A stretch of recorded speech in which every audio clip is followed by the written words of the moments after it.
I mean, you see the same theme with a lot of different things that, get people out of the house even when they're older. Maybe they got a motorcycle, maybe they like skiing or fishing or whatever, and it gets them off of their ass, off the couch.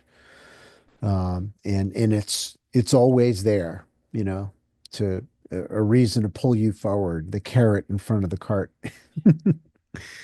So, yeah, I love it. Yeah, these people are role models, I think.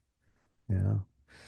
Instead of the role models that are, you know, lazy and tired and depressed and, they get put in a nursing home or whatever.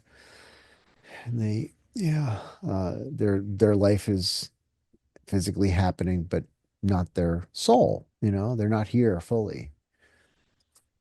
So yeah, I don't want to be that.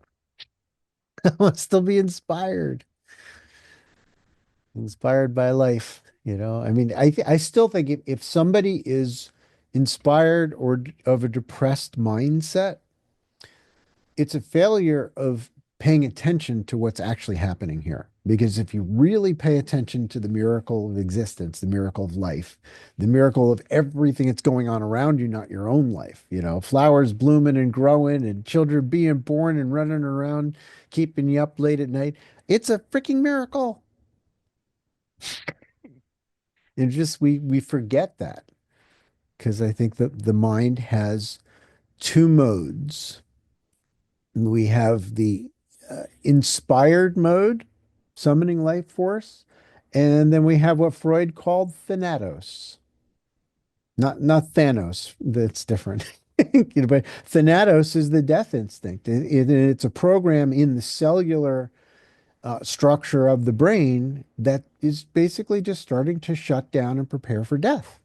Everybody has it. Every animal has it. You see a wounded deer and they just all of a sudden stop fighting.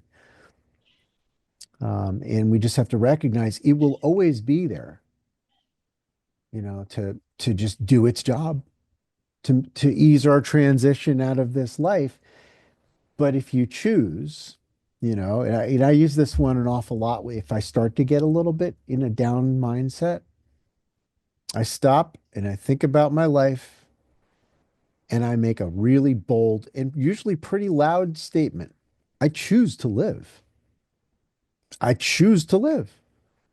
And from that means I choose to eat broccoli.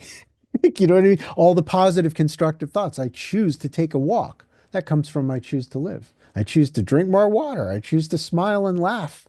I choose to engage strangers and see if I can get somebody I don't even know to giggle. I believe that we get to the point where we want our pain to stop, right? And we want to do control alt delete on the whole damn thing because it hurts too much to think about our lives the way we're thinking about them. Right? That perspective. I think everybody has that capability to look through the eyes of shame or helplessness. Everybody has it. There is a view of your life that is incredibly depressing from that angle.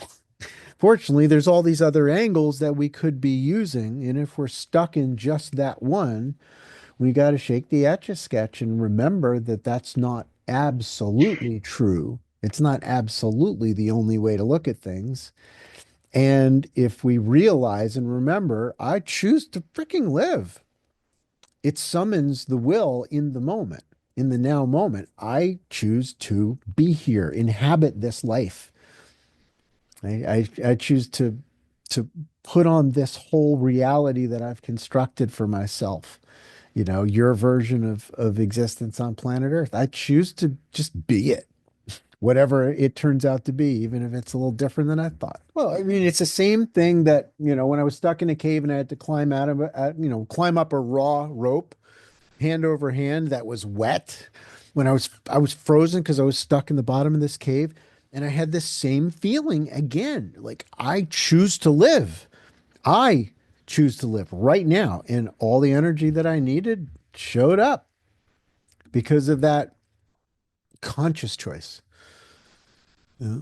And, when you got to pull those handles, even if it's hard to pull them because it's a spinner or something, I choose to. And you discover that there's layers upon layers of you. Just you're not using that stuff very often, right?